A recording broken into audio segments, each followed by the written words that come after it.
And first, welcome everybody to the Praxis Funding and Internship Credit Information Session. I'm so glad you took the time to join us to learn about these two awesome programs at Smith. First, our introductions. My name is Emily Beaudry. I'm the Internship Coordinator at the Lazarus Center for Career Development. And I am joined sort of in the background by Kimberly LeBron. She is our fabulous Praxis Data Assistant. Our plan for the session is to just give you an overview of both of these offerings. So we'll take you through Praxis and internship credit as an overview. We'll answer all of your questions, but please know that the full story is available on our website, all those details, all the little policies that you need to know about. So feel free to check our website after this session also. As I said, you're welcome to ask questions in the chat.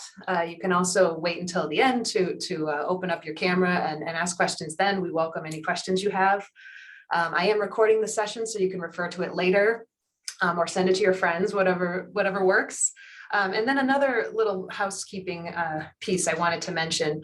As you know, lots of college policies have changed in the last couple of years because of COVID and all these things, and Praxis and internship credit also shifted policies a bit during that time. So some of these policies are still pending college review, and I'll kind of touch on those throughout the info session. So we appreciate your patience as we're sort of navigating these changes, figuring things out, but we will keep you updated as things change. We'll update our website with policy changes. So to get started, let's talk first about our agenda for today. I sort of split this up into two halves to make it really clear. We're going to talk first about Praxis internship funding, the overview of what that even means, talk a little bit about what types of students are eligible for this funding, what types of internships qualify for the funding, and then I'll take you through that Praxis timeline from application all the way through to the end of your internship and your final stipend payment. And then we'll do a similar setup for internship credit. I'll give you a little overview of that program, and we'll take you through that internship credit timeline from application all the way through to when you receive the credit on your transcript. And that being said, I wanted to make sure I make it clear that the internship credit piece was actually a 2-year pilot that took place in 2020 and 2021.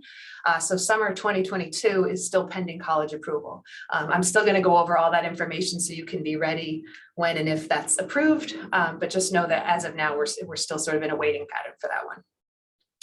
So jumping right into the first section here, Praxis internship funding. So for those of you who don't know what this even means yet, basically this is the college provides you with funding for your unpaid summer internship. Right now, all Praxis stipends are $3,000 for your qualifying internship, and the internship must be unpaid. That's sort of the entire idea of this program. Your internship must consist of at least 220 hours over the span of 5.5 weeks. And it needs to provide you with substantial learning opportunities, those hands-on experiences that lets you take what you learned in the classroom and apply it in a practical setting. And your internship must be really well supervised by a professional in the field, someone with relevant expertise to provide that feedback for you and that learning experience. These last two bullets are a couple of those pending things I was talking about. In the last 2 summers, we've required a petition for in-person internships or hybrid internships. I'm not sure that that's going to be required for this coming summer, but just know that it's a possibility that you'll have to provide some kind of documentation about the safety of your internship organization before embarking on that internship. And we're also waiting to hear about whether we can provide larger stipends for international internships, meaning not in the United States and not in your home country. In a normal year, students can intern abroad and receive a $4,000 stipend for those types of internships. So we're still waiting to hear back on that. And again, we'll update our website once we know more. And so I want to talk a little bit about student eligibility because Praxis is all about kind of lining up a student's eligibility and a qualifying internship. So the types of students that are eligible for Praxis are typically rising juniors and seniors. First years, I don't know if there are any of you on the call, you may certainly apply for Praxis. You just need to get special approval from your liberal arts advisor. And it's worth saying the graduated seniors are not eligible. So students that are the class of 2022 are not eligible for summer Praxis 2022. And there are some guidelines around how many credits you need to have anticipated by the end of the spring semester. That's all explained on our website. But even that, as long as you get your class dean's approval to apply for Praxis, you're good to go. Praxis may be used once during your time at Smith. There's one exception to this rule, something called Praxis Plus, which I have a little pop-up to explain that. Praxis Plus it is a program where it supports a second internship associated with a concentration. So this is just for students in the concentrations who have already done one Praxis internship in support of their concentration requirements, and they're now wanting to do a second experience in support of those requirements. And it does require one additional sign off from your concentration director. They ultimately determine your eligibility for using a second Praxis stipend.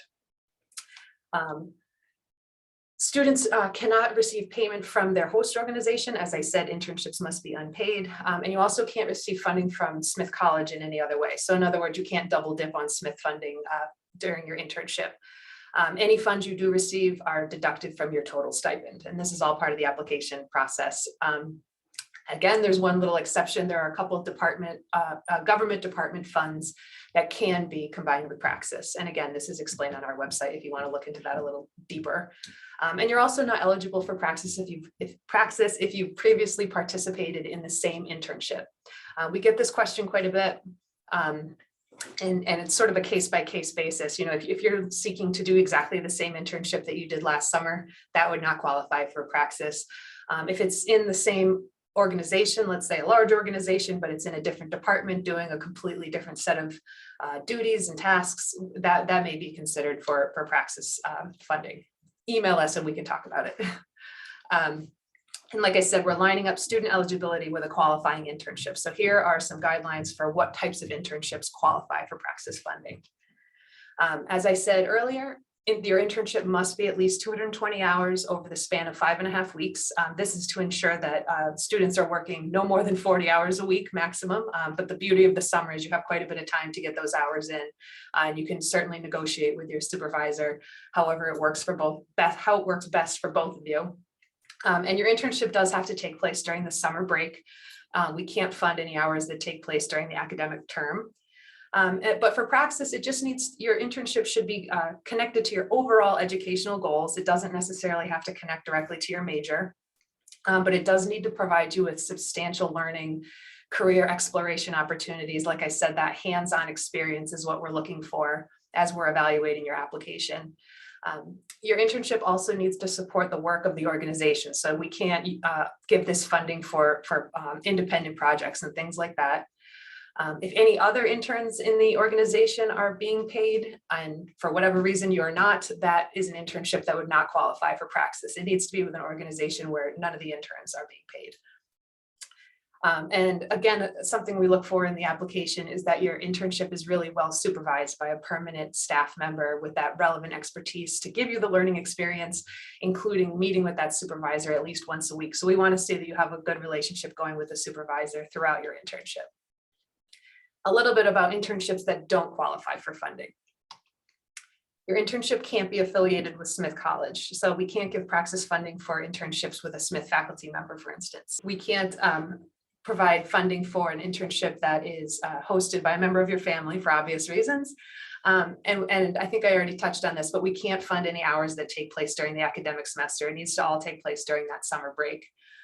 And another common question is whether Praxis funding can be split between multiple internships throughout the summer. And the answer is no. All those 220 hours have to take place within the same organization at the same internship. And finally, Praxis can't fund any kind of theoretical training. So if you're looking to take a course during the summer, Praxis cannot be used to fund that. This is for practical learning. And I already talked a little bit about international internships, whether or not students can use Praxis for a non-US, not in one's home country. And again, that's pending policy review, and we will update that as soon as we can. So next, I want to take you through kind of a visual timeline of how this works. But step one is always that you need to secure the internship before you even start your application. There are elements of the application that require your supervisor kind of providing proof of internship and explaining what your internship will be. So the first thing you want to do is get yourself an internship. But this is a quick look at what the process looks like from application all the way through to that second stipend, and I'll go through step by step. So first, you're going to submit an online application, and which gathers all kinds of information about you, and it also has some required documents that need to be uploaded. One of them is the supervisor confirmation. That is a form that your supervisor fills out that confirms you have the internship offer, tells us a little bit about duties, the supervision that's going to be provided, things like that. Also, a faculty advisor needs to sign off and show that they approve of your internship plans. That's another element of your online application. And then finally, something called written statements. And this is a piece that usually takes students the longest. I think it's 8 questions that just ask you to explain more deeply about the host organization, the work you'll be doing, how you found the internship, all kinds of connections between your academics and your goals and things like that. And I'm going to talk a little bit more about these supporting documents later because our application system will be changing soon. So I'll touch on that a bit later. So once you've submitted your online application, we will get pinged that a student has submitted an application, and we will review your application, and you're notified by email once you're approved. And a big question that always comes up here is, do we just sort of reject students outright and not talk to them about it? Absolutely not. If we have any questions or concerns about your internship or your supervision, anything like that, we'll reach out to either you or your supervisor, and we'll try to get it worked out because we want you to get approved for this funding. We'll try to work with you to make it happen however we can. So once you're approved, that sets into motion us issuing your first stipend. And so for that $3,000 stipend, you get the bulk of it upfront within about 3 to 4 weeks of your approval. And that's direct deposited into the account you have set up in Workday. So make sure you do that before you submit your Praxis application. Anyone without direct deposit gets their payment via check. So make sure you have that set up ahead of time. And then next is you go out and do your internship. This is the fun part, right? But we always remind students to stay in touch with us. This is not the end of the process by any means. If you have any issues, any questions, we want you to know that we're here to support you through the whole internship. So don't forget that we're here throughout the summer. Once you finish up your internship, we need a couple items in our office for you to get that final payment. There will be some type of internship report that is required at the end of the summer. And we also need a verification from your supervisor that you've completed those hours. And they usually include all kinds of glowing remarks about how well their intern performed throughout the summer. And those are always due by the end of the summer, August 31st. And once we receive those items in our office, we can go ahead and issue that final $200 and your Praxis cycle is complete at that point. I'm going to pause here and just peek at the chat to see if there's any questions before I move on to the internship credit piece. Let's see. So one person asked who can be a supervisor? Could it be your major advisor or someone in the internship or organization? Your supervisor is the person at the organization who's supervising your work.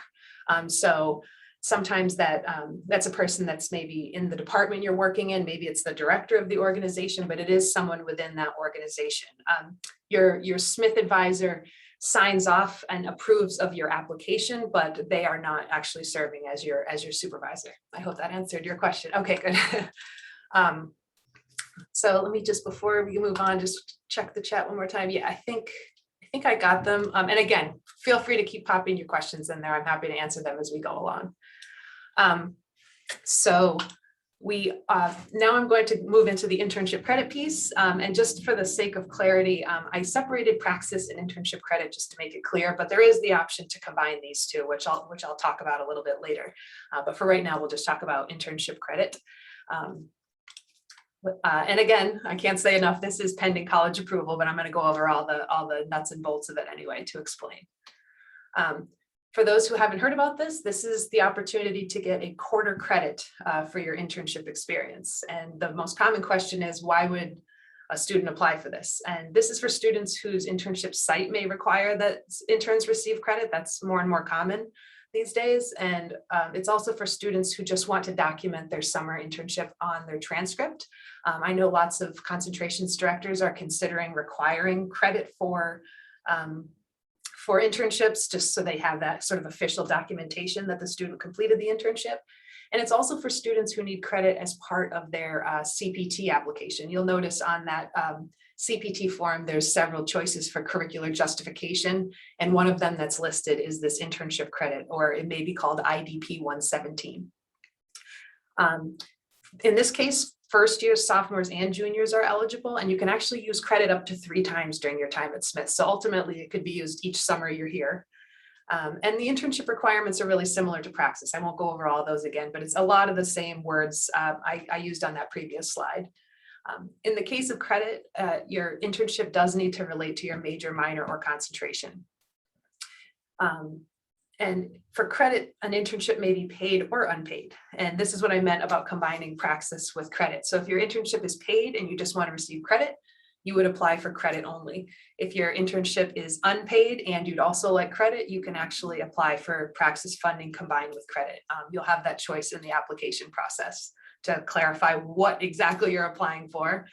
And of course, we ask international students, we encourage international students to meet with the International Students Office regarding those CPT requirements. They are your experts on that process, and they can give you great advice about what to choose for that curricular justification. But basically your application for internship credit enrolls you in something called IDP 117. This is not a course you need to attend when you return back to Smith in the fall. This is not, this doesn't incur any tuition costs. That's just the course code that's assigned to the credit so that it can actually appear on your transcript. Same thing as Praxis, the first step in this timeline is you need to secure an internship, because again, we need proof that you have that internship in place, and we need to be able to evaluate it for eligibility before we can even approve it. So make sure you get that internship before you start the application process. So first, again, you're going to be submitting an online application. In the case of a credit-only application, there's just one piece of supporting documentation, something called an internship learning agreement, which has lots of the same elements as those forms I mentioned for the Praxis application. But once your application is submitted to us, same story, we will review your application and you'll be notified if it's approved. And again, if we have any questions or concerns, we'll make sure we work with you to get you approved. And once we sort of verify that approval, we actually take care of registering you for IDP 117. We work with the registrar's office to get you registered for that course or that course code.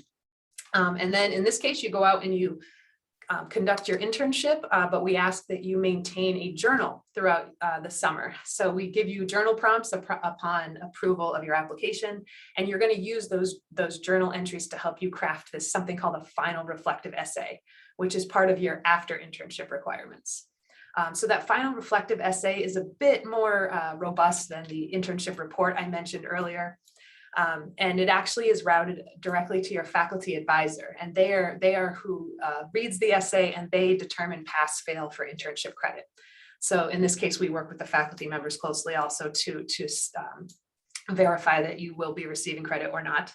And we also need a supervisor verification at the end of your internship, same as Praxis. We need proof that you finished your internship, you completed the hours, things like that. And again, all this stuff is due by the end of the summer. Once we have, once the faculty advisor signs off that you have a pass, we will again work with the registrar's office to get that quarter credit to appear on your transcript retroactively in the fall. It will appear on your fall transcript. Let me peek at the chat to see. Just about to tell you someone has a question. Oh, thank you. Do you advise first-year students to apply for Praxis? Advise is a strong word. This might be someone who missed the first couple slides. First-year students are eligible to apply for Praxis. Usually it's rising juniors and rising seniors. But first years can apply. They just need special approval from their liberal arts advisor. And I'm happy to go back to that slide in a minute at the end. And someone else asked, when is the Praxis application due? You're getting ahead of me, but the Praxis application for the summer is always due on the last day of classes. And I think this year it's Friday, April 29th. And it's important to note that we accept applications as soon as the application is posted. We encourage people to apply as soon as they can instead of waiting until that deadline day. Let me keep going here. Oh, yes, that was my next slide anyway. So this is my big flashy coming soon slide. We actually have a new application system being built right now. It's going to look a little different than before, if anyone's ever been in the old system. But we are on track to open that application when we usually do, which is early February. And as I said, as soon as you submit your application, someone here is going to be reading it and approving it. So by all means, apply early for early approval. And the deadline to apply is always the last day of classes. Let's see. And just to kind of go over this again, there's in some way, shape, or form, there will be the option in the new application system to sort of choose what exactly you're applying for. So this is something you want to think about ahead of time. Are you applying for just funding? Are you applying for funding combined with credit, or are you applying for credit only? And it's important to think about this ahead of time to make sure that you're selecting that choice in the application so that you're providing all the requirements for that particular type of application. And again, we're happy to work with you to help you figure this out if you're not sure. This was a slide I had created for an older Praxis info session, but I think it helps explain some of these required forms or sign-offs along the way. I'm not sure how these forms are going to take shape in this new application system, but there will be some way of collecting this information in one way or another. That supervisor confirmation form is required for any type of Praxis application. So any type of funding application in this case. But the purpose there is that it confirms that you really have the internship, and it helps us understand your internship duties, your supervision, how many hours you're going to be anticipated to work, things like that. And again, part of the Praxis process is that you have faculty approval of your plans for how you're going to use your Praxis. So you want to meet with your faculty advisor, maybe show them your written statements, talk to them quite a bit about your internship plans, and they're all very used to this process. They sign off and say, yep, the student's plan sounds great. I approve them using Praxis for this internship. I mentioned the written statements before. This is probably the one that students have the most trouble with, but it's about 8 questions. We ask for 300 words per question, and it asks you just some open-ended questions about your internship and how you found it and why you're even interested in it and things like that. And we kind of look at those statements and we all against your supervisor confirmation to make sure you all have the same idea of what the internship is going to be, that there hasn't been any misunderstandings. But those are all required for just Praxis applications of any kind. The internship learning agreement, that's the one I mentioned, that's just for students applying for credit only. And it sort of combines the elements mentioned above. Your internship supervisor has a piece of it, you have a piece of it, and your faculty advisor has a piece of it to kind of make sure all 3 of you are on the same page for this credit-bearing internship. And finally, there is going to be some element of a concentration director sign-off for students who are applying for Praxis Plus, because they ultimately determine your eligibility for Praxis Plus. Before I move on, let me peek at this chat because let's see. What kind of internships can be for Praxis combined with credit? I think I'm understanding that question correctly. So something that would be for Praxis and credit is, first of all, it would need to be an unpaid internship.